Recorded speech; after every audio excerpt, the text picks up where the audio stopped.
Welcome to the Kobayashi Maru Wargaming Gaming for National Security.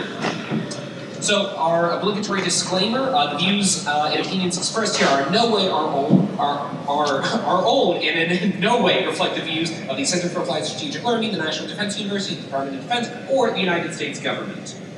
So, my last question: how many of you have seen movie War Games? Excellent, great. So, when you saw that screen scrolling from chess to global thermonuclear war, those are all war games in a sense. And we're going to try to talk through that whole range a little bit. So what is a war game? A war game can vary pretty dramatically from things that look very much like non-user friendly computer games or computer programs that you might be familiar with, to things that look a little bit like first-person shooters, like VBS2, that is actually basically Arma, for those of you familiar with it, to people standing astride a giant map of the world. The picture we have here is actually one that the New York Times got in a story they did covering an exercise. You might not be able to see it too clearly, but that's former chairman of the Joint Chiefs, Martin Dempsey, and former Secretary of Defense at that time, Deputy Secretary Ash Carter, standing astride a world map, looking at questions about force allocation and prioritization. You also notice they all have the little crime scene blue booties covering their shoes so they don't damage the map. We've heard from people that after the New York Times ran this story, they didn't wear the blue booties anymore, even when using the nice, giant, full-size map. It can also look like things you might be more familiar with from board games. Traditional hex and counter board games with stacks of cardboard pieces, more conceptual representations of global problem sets, to things that look very much like Euro games with lots of meeples and moving cubes and all that kind of stuff. Part of the reason why it's so varied is because there's a lot of different wargaming that's being done out there. A while back, Castle was becoming a center of excellence in wargaming, and during that process, we looked around and realized there were a number of other centers of excellence for wargaming, and had a conversation amongst ourselves about what is the collective plural noun for centers of excellence. You have a dazzle of zebras, a pride of lions, a murder of crows. What's the plural? And as you can guess, we came to archipelago. Because really it's a lot of different people, all on their own islands, each very specifically evolved and designed to accomplish their task, their purpose, and do a very particular type of wargaming. So we're going to be talking principally in this panel a little bit about the history of one particular path of evolution of wargaming, and then talking a little bit about some of the wargaming we do. But that doesn't mean that's all that's out there, and we're definitely happy to answer questions during the Q&A that go a little bit further afield. So like I said, it can be things from as simple as a facilitated discussion to human-in-the-loop computer simulations. And that format fundamentally depends on whoever is sponsoring and commissioned that game to be run, their purpose and their constraints. So, we're going to run through a few different things. First, a short exploration of the history of war games and wargaming. Then we're going to talk a little bit about some of the different types of wargaming that's happening today, specifically wargaming for education and policy. Talk very briefly about the future of wargaming, and then talk about how you can get involved if this is something you're interested in. So with that, I'm going to turn it over to Tim to take you through the history of wargaming. Okay. So this is an exceptionally brief history of wargaming. I will preface this by saying that I got off the plane yesterday and I'm still really jet-lagged, so I apologize if any of this doesn't make any sense. Happy to take any questions at the end and fill in any gaps that I missed. So the development of wargaming in history. So many cultures over time have developed their own set of abstract strategy games as a means of teaching interaction, whether they're future leaders or future military officers, giving them opportunities to experiment with move, counter-move situations. You see a few examples kind of on this slide here. That's generally not what we talk about in wargaming, but that's really kind of the origin story, as it were. It goes back kind of a long way, many thousands of years in some cases. So next slide. Okay. You can date the origin of modern wargaming to a few different times. A convenient place to put it, though, is the von Reichstedt's Kriegsspiel in Prussia in the early 1900s. So this was an example of a game that it was actually the elder von Reichstedts and the younger von Reichstedts, the son developed his father's thoughts even further. You can see an example of the original von Reichstedt's Kriegsspiel in the upper left of the slide there. You can see the small pieces indicating units, the calipers or the compass, rather, for measuring distances and that sort of thing. What you may not be able to see on the slide is that it's played on a topographical map. So this is something that's moved from a sand table with a kind of an actual construction terrain down to actually using the maps that it was going to use in their actual operations and planning. So it was a way to familiarize them with even things that they were going to be doing themselves later on. So you can see them gathered around the table there in the upper right. This was actually played generally in 3 rooms, one room with one room for each opposing force, and a center room with the umpires. The 2 rooms on the side would have maps that just indicate what the two playing sides could see. That the umpires then would have every call in a replication of all this. So it involved a lot of running around, looking at where things were and replicating these maps and checking who could see who where, that sort of thing. So the quote at the bottom is from the first chief of staff of the Prussian army, who said, saw this game and was skeptical at first, but when the presentation was over, he said, "It's not a game at all, it's a training for war. I shall recommend it to the whole army." As a side note, when we did this a couple of years ago at AwesomeCon, there was actually a descendant of von Muffling in the audience. So if you're descended from anyone that we mentioned in the course of this presentation, please come up afterwards. We'd love to meet you. So thank you. Next slide, please. Okay. So jumping ahead, so another sort of key milestone in historical wargaming. The intra-war years at the Naval War College, in other words, the years between World War I and World War II, frequently highlighted, frequently cited as sort of a key example, a wonderful example of the success of wargaming in, and there are others, but this is one that we frequently see coming back because this was an extended period of time where wargaming, as integrated into a set of broader fleet exercises and other events, really allowed the Navy to figure out how they were going to fight what eventually became World War II. They didn't know exactly how it was going to look, so they tried out a number of variants. They tried out a number of ways of looking at the problems. This is a time period where aviation, they were figuring out how to use aviation in naval combat. The quote at the bottom, which is slightly smaller font, you may not be able to read, is the quote that we're sort of obligated by tradition to include in every wargaming presentation, which is Admiral Nimitz, who was in charge of the Pacific War, after the war, speaking at the Naval War College, saying essentially that nothing that the Japanese did during World War II was a complete surprise, with the exception of the kamikaze, because these concepts, these activities, these possibilities had all been so thoroughly explored and gamed in the gaming rooms at the Naval War College. So that's pretty high praise, and we like to highlight that one a lot. So, moving on, post World War II, we saw as you can see, nuclear weapons changed everything, or so it was thought. That warfare was going to be completely different from this time on. They changed the way we had to think about things.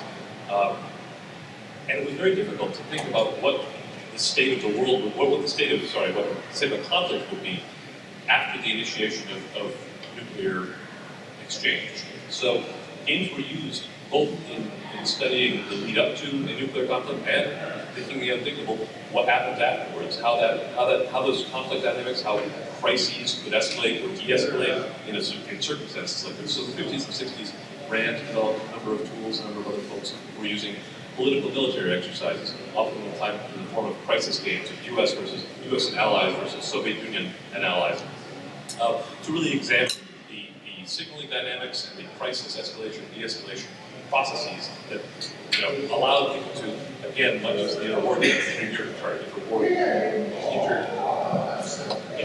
year games, allowed people to focus their thinking on what they needed to understand about this new form. Okay, so in our rolling tour continues. So this slide has the smallest possible text, and I apologize for that, but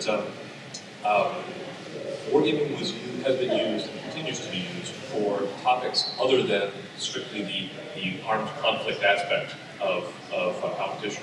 So you may see Wargaming used in preparing for negotiations. You may see it used in business. You may see it used in understanding how implementation of certain policy issues are going to be understood. You may see it in gaming out the consequences of long techniques. So long list of different things. The quote there, I'll summarize briefly. Thomas Schelling was, in addition to being a Nobel Prize winning economist and game theorist, was also a wargamer for the Pentagon in some of the games that I mentioned in the previous slide. He was a nuclear strategist, but he also ran war games. So he had a meeting, he ran a game that involved Robert Kennedy, who was then the Attorney General in 1963, after which Robert Kennedy came up to him and said, hey, is this a technique that could be used for understanding how the dynamics of segregating the schools in the South are going to work? And Schelling was startled by that. Well, yeah, that's actually a really interesting idea. I hadn't thought about it before. Yeah, but yes, that's something that could be done. So Robert Kennedy was going to schedule a meeting for him and the president. Unfortunately, John F. Kennedy was assassinated in the meantime. The meeting never happened. But it's a good example of how people were exposed to this technique and they immediately saw opportunities for it in other contexts. And that about brings us to the end of the whirlwind tour of history. We're happy to talk more about it later. Thanks. Okay, so what is national security wargaming like today? So wargaming is used across the entire national security sector, basically. I'm trying to be a bit louder now.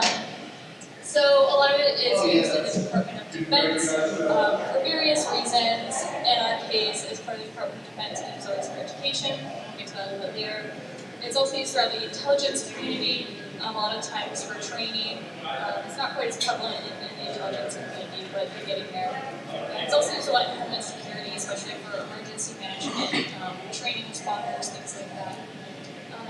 So it's also used in policy as well, which can just make it a little bit. So talking about using wargaming for research and analysis. So wargaming itself is not this vacuum that they do research in. It's a method that's used in a much larger process for research and analysis. So every government PowerPoint has to have a diagram. But as far as diagrams go, this one's not that bad. So the process kind of follows the outside part of this wheel. And so you'll see there's arrows on both sides. So sometimes you'll start with maybe an idea or some existing data. You want to test it out a little bit.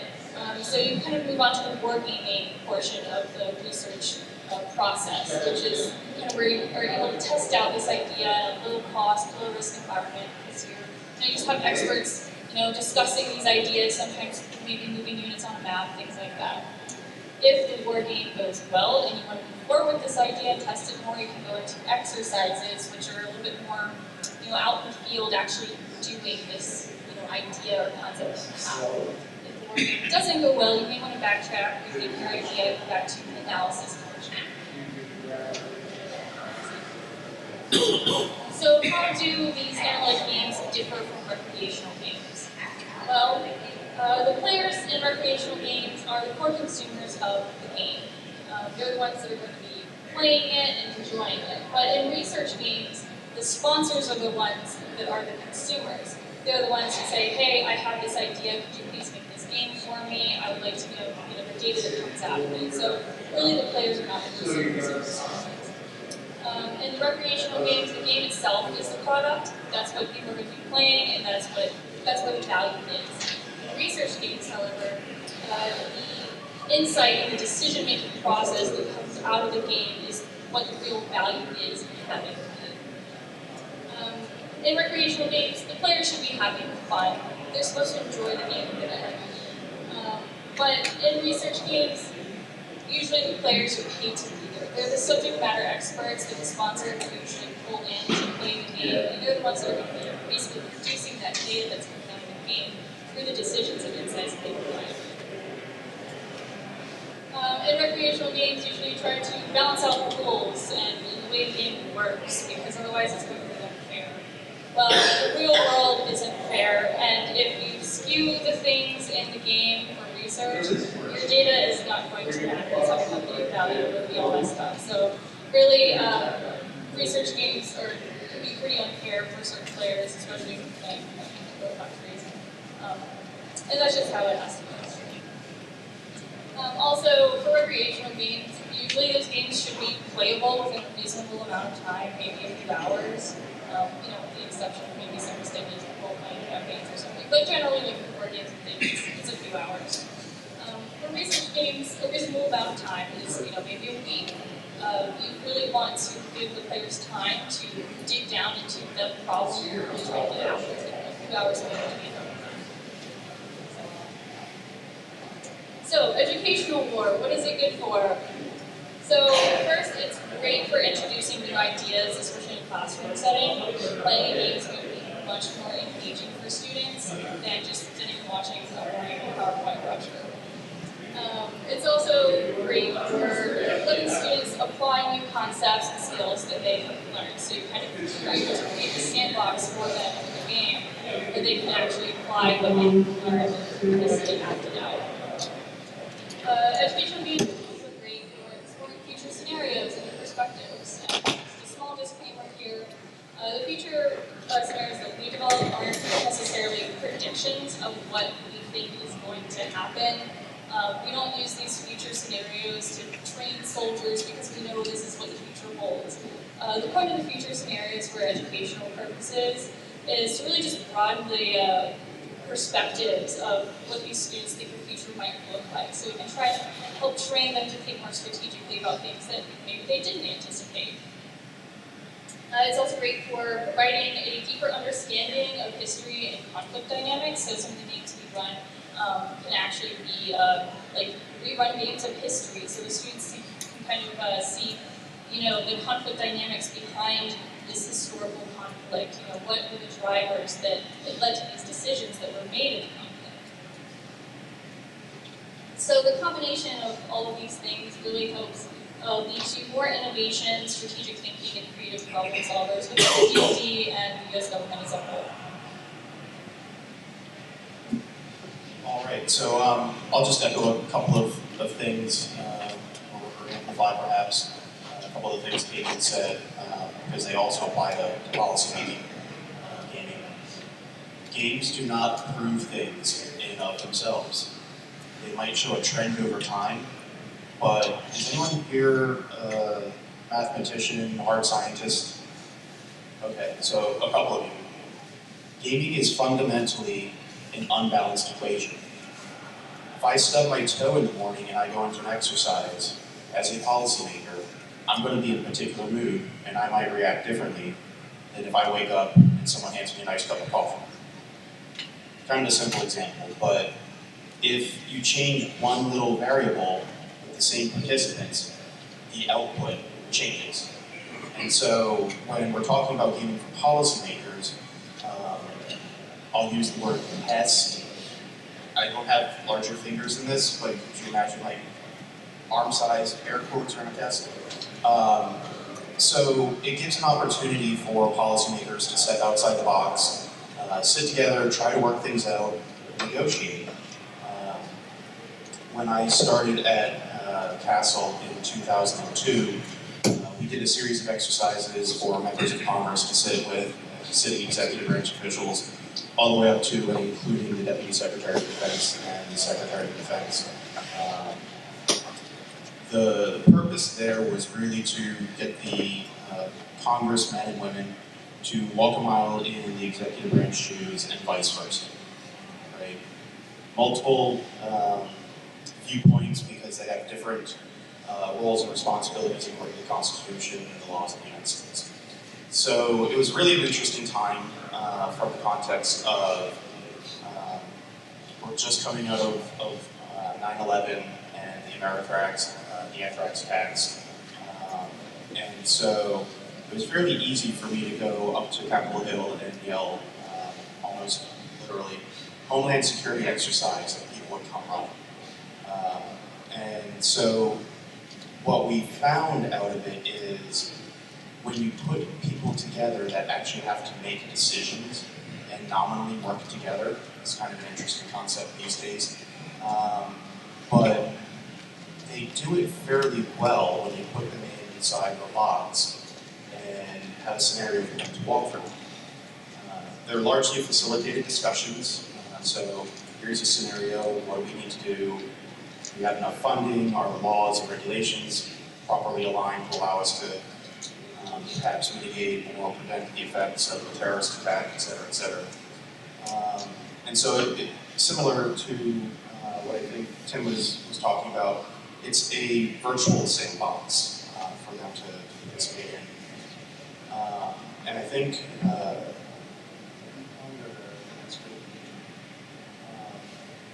so one quick C story from an exercise in 2004. I wrote an exercise that was dealing with a simulated attack on the US by a group of terrorists that was pretty widespread in terms of both impact and geography. And one of the members of Congress walked out afterwards and said to me, "How in the hell do you sleep at night?" I'm actually cleaning up the language a little bit. And I'm an insomniac, so I lied. And only time I've lied to Congress, just for the record. And so I said pretty damn well, why? And he goes, "Because you scared the shit out of me." Good. What's your job now? We need to get more money towards these problems, and we need to figure out better legislation. Yes, success, right? We didn't prove that there was a gap in a specific area, but we highlighted the potential for gaps in several areas. And so to this day, I'll say that that's probably the best compliment I've received as a professional war gamer. So I think I'll stop there and give the time back to you guys to close up. So wargaming is in a bit of a renaissance, at least within the DoD, and I think it's fair to say within kind of the broader national security and also a lot of other decision-making communities in business and in other kind of government sectors. If you're interested in how this is being viewed by senior leaders, there's a really good article from a couple of years ago on a website called War on the Rocks by the then Deputy Secretary of Defense Bob Rourke and the Vice Chairman of the Joint Chiefs General Selva, talking about the value and the ways they see wargaming being leveraged to support their decision making, to support the evolution of concepts, and to support their overall mission to defend the nation. So that's a really good article, and I have a few choice quotes there if you're able to read them. That is a good resource to kind of look into a little bit to try to understand how it's being perceived. And wargaming has some really interesting places to go. There's a push and pull. There are very interesting changes in the technology available to us to do wargaming with that might be driving some advances in everything from visualization to potentially adjudication. So how we show the data, how we show ongoing situations, how our players interact with that, and then also on the back end, how quickly and how detailed can we resolve and adjudicate a lot of the sometimes very complex interactions that a very sophisticated wargame may feature. And it's also being pushed by some of the new challenges we're seeing, the reemergence of peer competitors that the United States is very concerned about has definitely shifted wargaming from, I think, as Ken talked to, it was a tool that was very prominent in the post 9/11 response in trying to figure out a lot of the big homeland security and counterterrorism questions. And now again, it's kind of seen a resurgence and being used to figure out some of the questions around how do we work in an environment with peer competitors reemerging? And also, how do we work in an environment where cyber, information operations, and other things like that are becoming more and more prominent tools for any of our adversaries to leverage. If you're interested in following this and becoming a little bit more involved in the field, the biggest thing I'll recommend is a blog called Pack Sims, run by a professor at McGill University, Rex Bryden.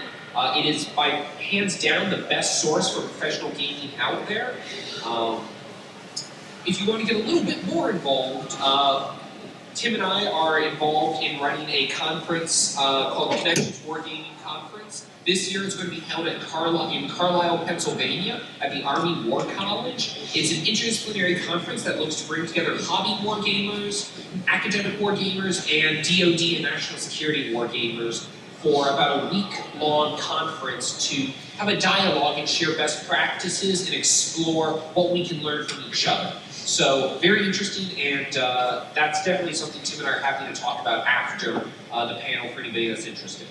And if you want to learn more about us and what we do, we have a website that you're welcome to visit, and there's some bibliographies, anthologies of information there, some links to some videos and audio tracks that might be of interest if you're looking to get into this field. So, with that, thank you for bearing with us through our DoD mandated PowerPoint. We'd love to take any kind of questions you have. If you can just speak up so we and everybody else in the room can hear you. I'll also say that if you have a question that you want to just chat with one of us about, we're going to be outside the room at the end of our hour, and we're happy to stay and talk with anybody for however long you're interested in chatting. So with that, any questions? Yes? Are there any professional certifications or post-secondary courses that kind of make you more appealing as a candidate to get into executing or facilitating administrative war games? Yeah. So, short answer depends. Longer answer is two parts, and I think Tim will take the second part. Very specifically, there are increasingly courses available, often associated around security studies programs that do focus on wargaming skills and capabilities. There is also the Military Operations Research Society, MORS, offers a certificate in wargaming that you take through them that does have has some very good people teaching it and can be a good introduction to the field. I think Tim will probably say a little bit more about sort of more broadly, or if he wants to, about that. All right, sure. Yeah, so the closest thing that there is to one is, as Scott said, the MORS, Military Operations Research Society. None of us have taken it, so we can't endorse it, but as Scott said, some of the people involved we have a great deal of respect for. However, part of the archipelago, the nature of the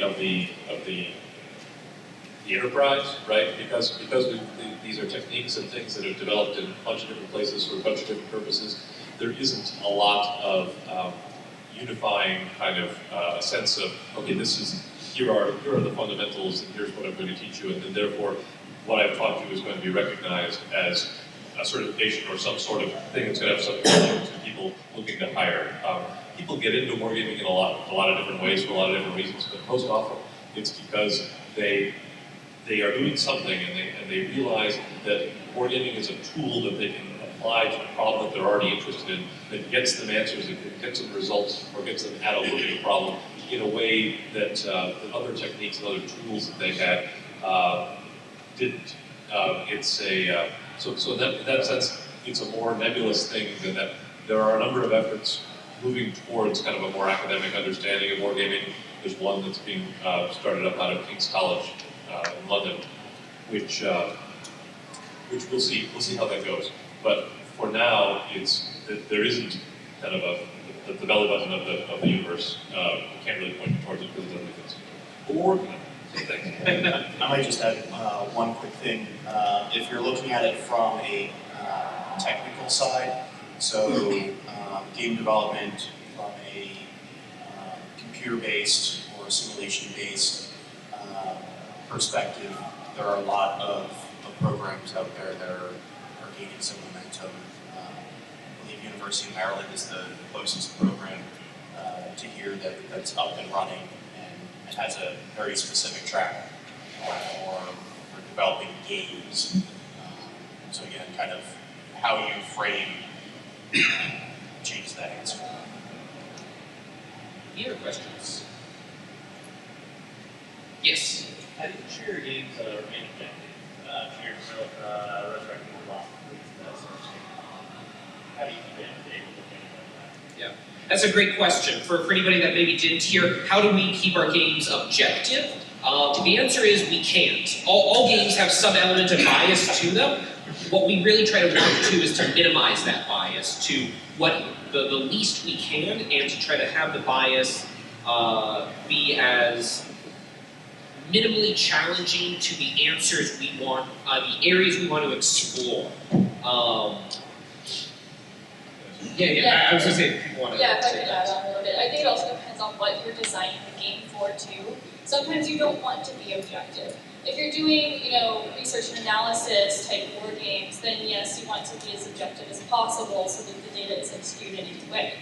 But sometimes, for educational gaming, sometimes we do want to have it not be quite as objective. We may want to have a little bit of bias in the scenario or player capabilities or something, because we're trying to train to a certain objective. We want the students to learn a particular thing. So sometimes you have to shape the game in a way to get the players to that training objective. Okay, so this goes to kind of one of the things that Kent was talking about, how you don't want to take point solutions from a game. You don't want to say, well, we won the war, so we're good. That's not how it works. Really what you're looking for are the insights that you come up with along the way. And so running a war game, I mean, in one sense, there were a few scientists in the audience, running a war game frequently is like running an experiment with an N of 1, right? You don't take a lot of stock in running an experiment one time, right? You see if it's replicable, you see how it works, you see how many times it happens. War games aren't even experiments, so the analogy breaks down even before we get to that point, but that's one way of thinking about it. We're generally not running these things a whole bunch of times and kind of looking at all these things. So while we do try to keep things as bias-free as possible, one way of doing that is to bring in as many points of view as we can. When we're designing a game, we'll want to consult people in the field who are experts on the subject matter. But we generally don't want to just consult one, because we don't want to just have that person's view. If there's a debate in the field, we want that to be kind of represented, at least in our thinking, as we go and build the game on it. So that's another reason. And just because it was the name of our presentation, I'll say that the Kobayashi Maru is a really good example of a highly biased game. The learning objective is to deal with failure. And so because of that, the game is designed such that you fail. And I'll say that we use kind of that same technique in a number of our exercises. One that I designed looking at urban warfare, and we want people to walk through a scenario where they face incredible challenges and some really difficult choices. Even though that may not be, exactly what would happen, we want them to kind of live that world in our game before, God forbid, they ever face it in real life. Yes? I was just going to ask, depending on the type of game and the players you guys have, how often do people just end up having really long philosophical discussions about the choices that they're making? I'm happy to start on that one. Often. That's all. Often. But that's really where some of your game design choices and that come into play. If you have a facilitator or an adjudicator in the room, he or she has the opportunities to say, yep, got it, thanks, moving on, or just call the next person. And so you can control it that way. You can put people on a timer. You can seed, and I've done this several times, particularly with some of the policy gaming we've done over time. You seed a confederate into the participant list, someone you know and trust that you've worked with several times in the past, that you can go, hey, we both know someone's going to say, this is no problem, right? We've got this, we deal with this every day, so what do we do? that Confederate usually starts jumping up and down and yelling and screaming and going, "That's garbage. We don't deal with this every day, and here's why." And so, you know, different techniques. A lot of it comes down to room management, and so from a policy perspective, there's lots of ways to do that. So, as a concrete example, there's a guy named Stephen Downs Martin, who's formerly, well, who's still with the Naval War College. Done a lot of writing on sort of the metagame of gaming, if you will, and really interesting fellow. Only person I know who's both been described as having the personality of flesh-eating bacteria and who has been proud of that fact. So he actually mentions it himself when he speaks. But he is a great example of going into a war game where a retired 2-star general or admiral, you know, is holding court in his little cell of people as he said, well, this is a really interesting discussion. We don't want to, you know, derail this really interesting discussion we're having. We're getting to some really interesting stuff here. We don't really need to complete the objectives that we've been asked to do in the game. And he recounts going into this room and essentially talking to this retired 2-star that essentially the active duty 4-star who asked for this game had specific purposes and objectives out of, you know, wanting certain specific answers out of it, and that this guy was essentially preventing the game from doing what it was supposed to be doing. So a lot of what we do in game design comes back to how do we, what is the purpose? What are we trying to do? And then how do we arrange things so that people are active in that way? Sometimes, as Ken says, sometimes that requires a bit of a nudge. But an excellent question and a real problem. So how flexible are these war games? Like in the urban fighting, when someone decided to start taking trains cars off the street and slap them out, do you deal with that, or do you have to tell them no? That's a good question. So again, for anybody that did hear, kind of talk about the flexibility of the war games and how much can we deal with player improvisation. Most of the games that we're involved with are facilitated discussions. So it looks a lot more like you know, D&D than it does a computer simulation. It is based on sort of expert adjudication, so bringing our knowledge and our understanding of the problem set to bear, sometimes within the confines of some kind of rule set that we've already established, but more often than not just relying on, through the research we've done to prepare for that game, our understanding of the phenomenon that we're looking at, and being able to work with that. You know, I will point to this panel and say, in this panel we're going to talk about a wider range from some rigid rule set games that we would be challenged if players did try to propose something that wasn't addressed in the rule set. But in your example of, you know, for the urban combat game, people just started trying to improvise, you know, armored vehicles out of cars or something. Sure, I can tell them, you know, great, you've done that. Now, here's the vignette or here's the scenario element I need you to tell me how you're responding to. Does what you just proposed respond to that? Is that a part of your response? Why do you think that's a useful element? And that's a lot more, that part of the discussion is what we care a lot more about. Trying to have them understand why they reached that decision point, and to have us understand, at least in a research or analytic game, why they came to that decision. Anybody? I'll just add 2 seconds worth. I'll talk more about it this afternoon, but in some of our exercises that have a fairly loose rule set, you have to take a step back if someone poses something that you didn't think about as a potentiality, or you see as a massive escalation from where you thought the exercise was going, and pull them to the side and go, what are you actually trying to achieve? Is that like 2 or 3 steps down that you want to highlight and explore? Or did you just get frustrated? And if it's frustration, great, does it help the game or hurt the game? And then if it hurts the game, you tell them, okay, put that card back in your hand and call.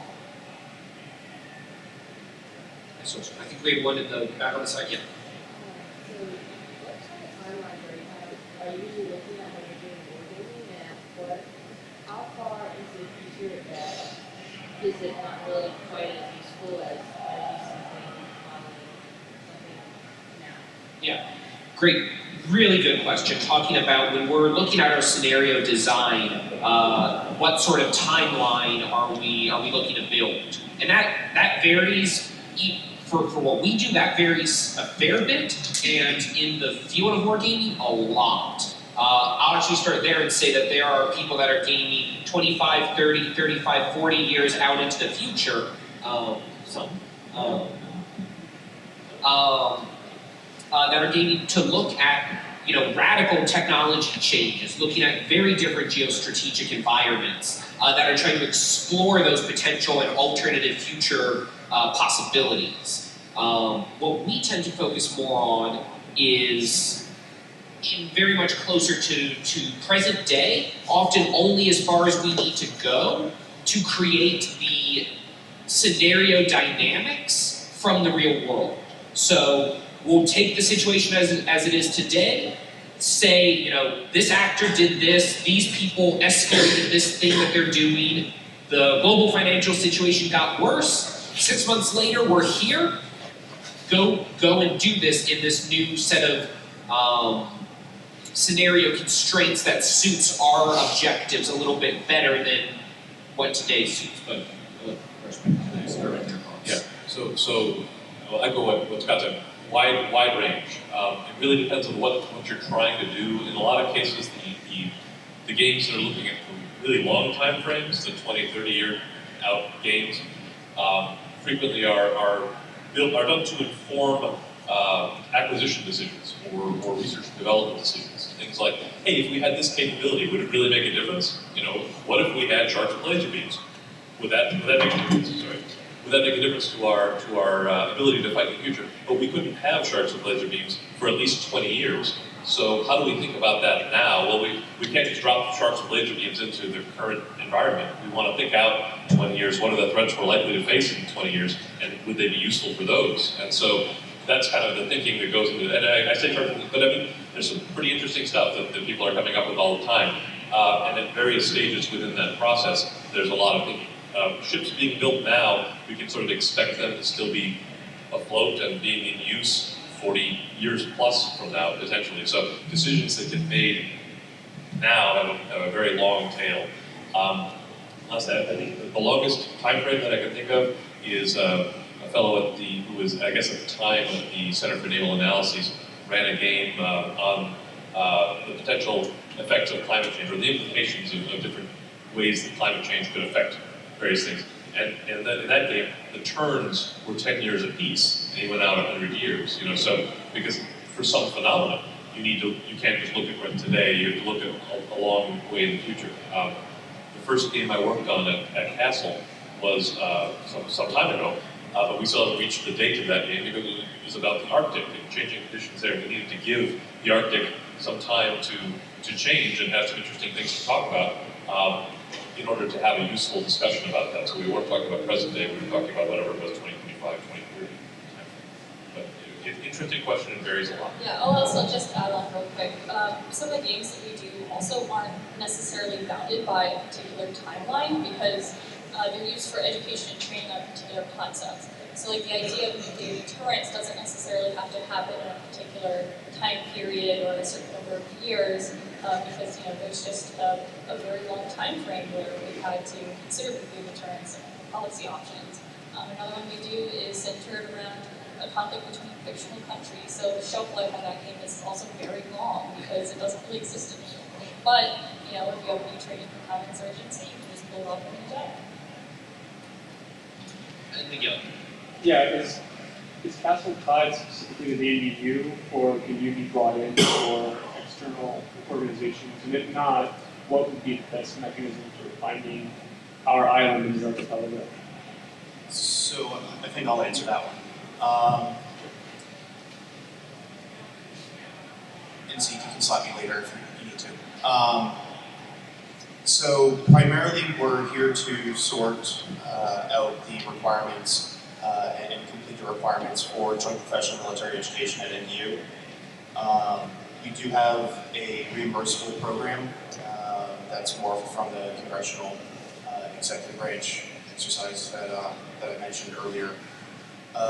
If you are an organization that's interested in contracting us to, or sponsoring us to build something for you, I'll tell you our office is quite small.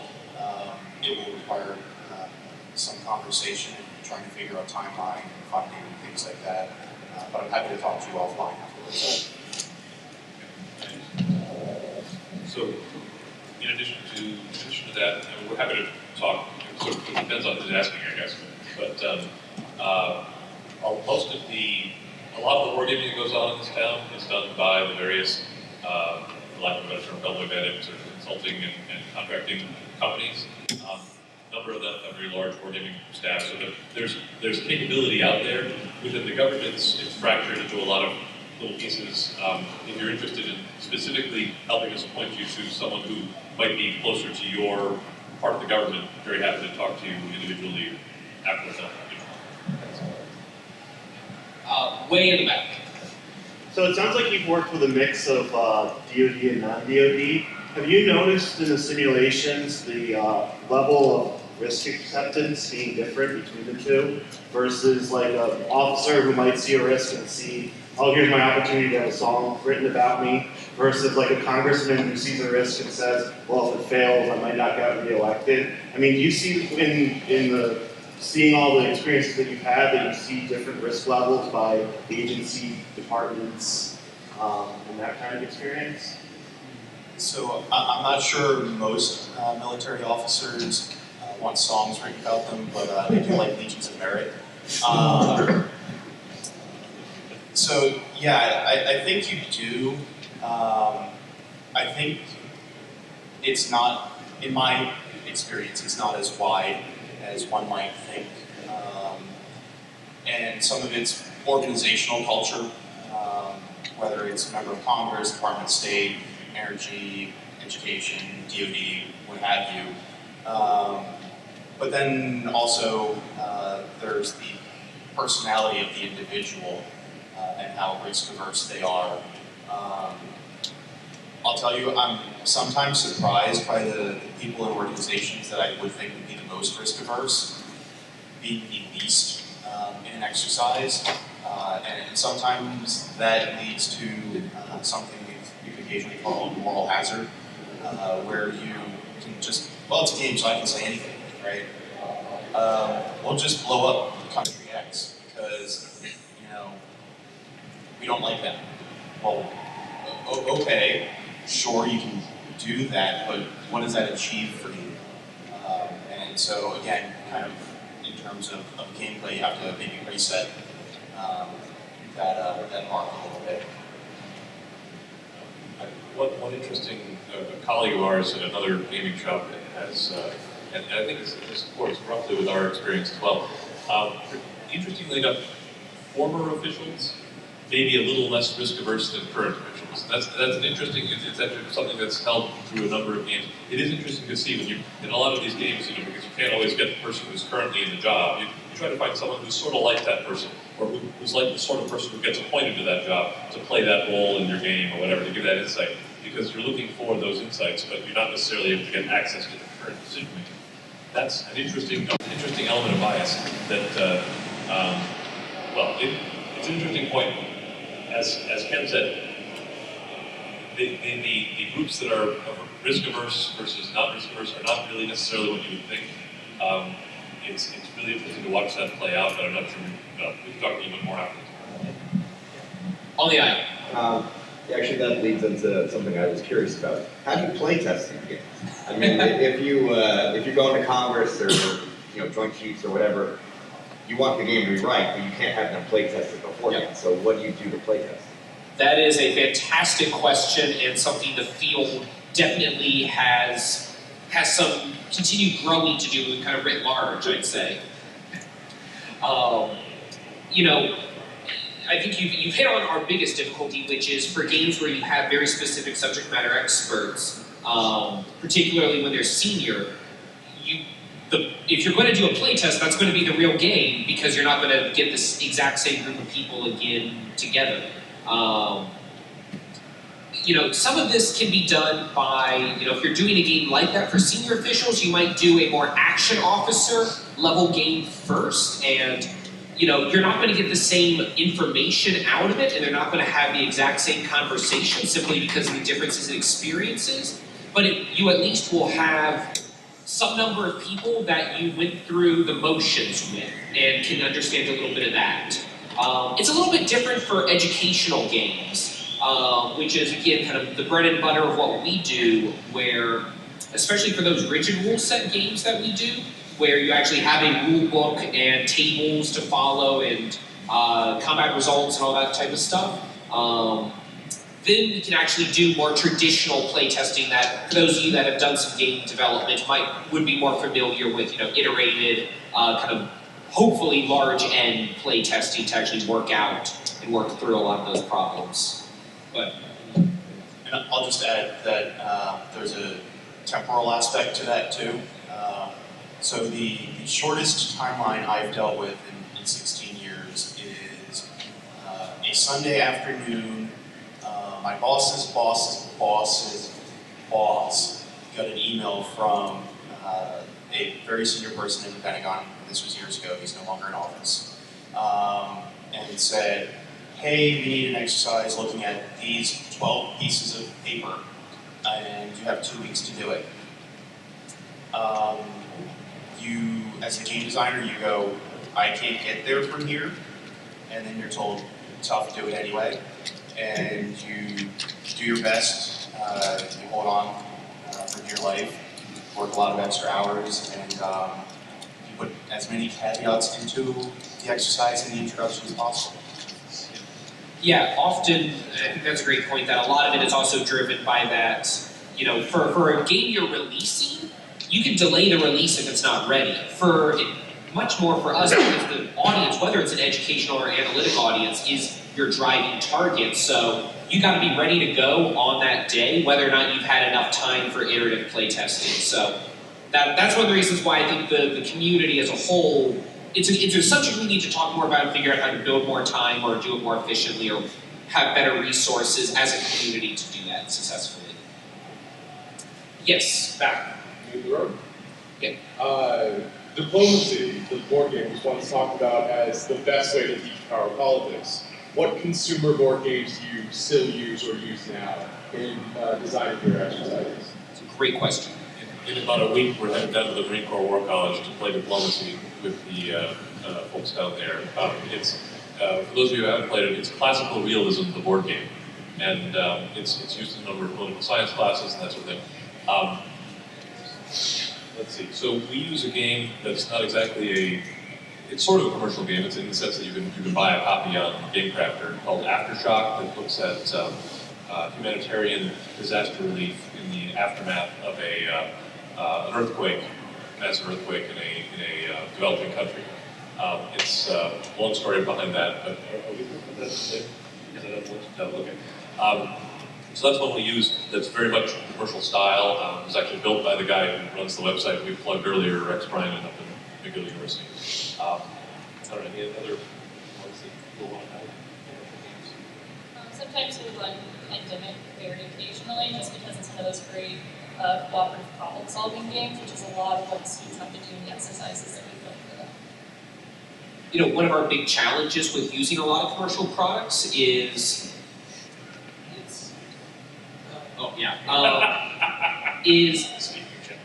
for those of you that like those games, I think most of you would agree that for a lot of those, there's a learning curve. The more complex a phenomenon you're trying to put into a rigid rule set game, the more complex and tough the learning curve is going to be. And so for a game that, for instance, we're supporting one of our programs that teaches a course on World War II history. And they wanted a game. And so after some going back and forth, we realized that this would be a good opportunity to try using, for those who are familiar with it, Hearts of Iron as a way to look at some campaign planning issues in a iterated manner that actually lets them go through a long campaign potentially. However, there is no way, for those of you that have played any Paradox game, to hand a Paradox game to somebody and expect them to play it in, say, 30 minutes and be able to be proficient at it. So for that, we actually used ourselves as cutouts. They would issue us orders and give us campaign planning guidance and overall strategic direction. We would interpret that into the game. So that's often a way board games and commercial video games are used in this community, is as sort of a, with knowledgeable, the kind of archaic term is puckster, to actually sort of run the game as you're just being told, hey, I want my armies to invade there and bring in some air force from there and build these things for me, and then you actually go in and do all those things. I think we have time for, we got time for maybe another 2 questions. Yeah.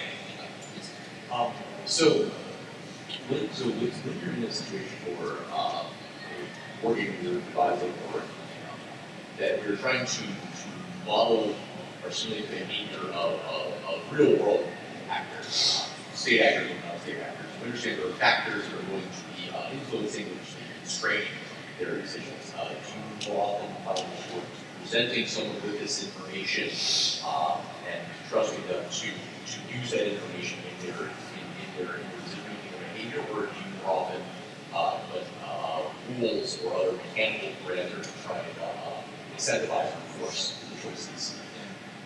I think I would say so the question is, when we're giving somebody a role or guidance or some kind of direction that they may not have internalized in themselves from their experience, how do we get them to stick to that? Does that? Yes. Yeah. I would say, so of what you said, the former. So we generally, our participants are principally mid-career officers and civil servants that have a lot of experience. So when we ask them to take problem sets seriously, they tend to do the best they can to actually try to follow that guidance we're giving them. There's certainly some cases, again, much more in the full-up rigid rule set games where we are trying to build in some specific mechanics to actualize that, but yeah. I mean, it varies a lot.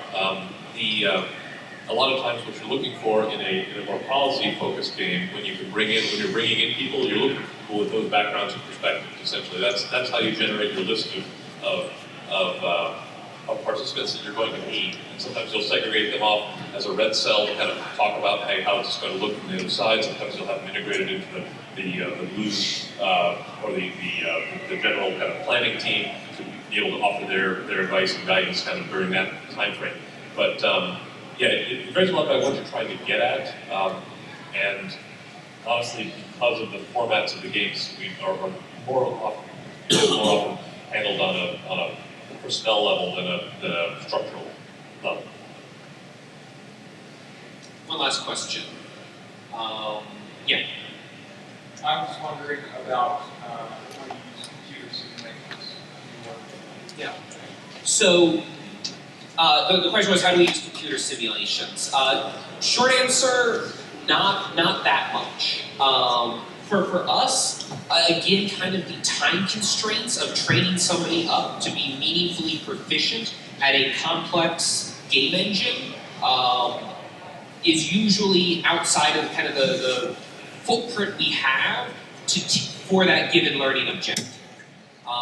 There's a couple that we've used, but those tend to be more the exceptions, and if any of my colleagues want to speak to them. And I'll just add, in our office down in Norfolk, we have students that are generally one grade, more junior in rank, and so they focus more on the operational level of war as opposed to national strategic decision making. They tend to use a little bit more computer-based, more immersive. Simulation is a broad term as well, but using a common operating picture, map, and things on it, on a computer screen, and where they can see the impact of their proposed action. That's a little more prevalent out there.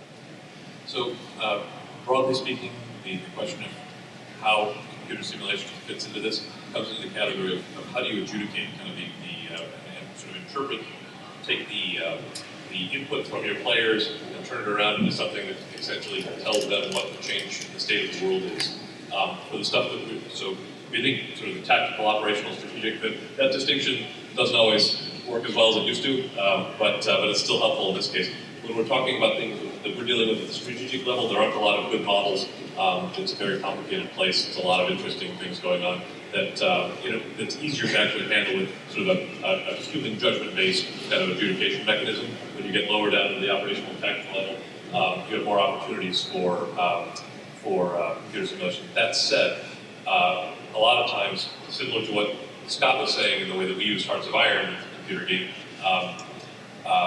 there are plenty of people who will take the computer simulations that are built for other purposes in the Defense Department for studying different elements of warfare. Those will be used to adjudicate games with adjudicators with a control cell essentially inputting data that they receive from the players into these different computer models and coming back with sort of integrating all of that back and feeding it back to the so yeah, it's used not so much at our level, but it's something that's common practice. Well, thank you all for coming. I'm just going to, one last plug, we have another panel that's going to go into a little bit more detail on a number of our games, and we'll have a similar Q&A session. Happy to talk about anything immediately after. We're going to try to move out of here so that the next panelist can come and set up, but love to talk to anybody that wants to. Thank you.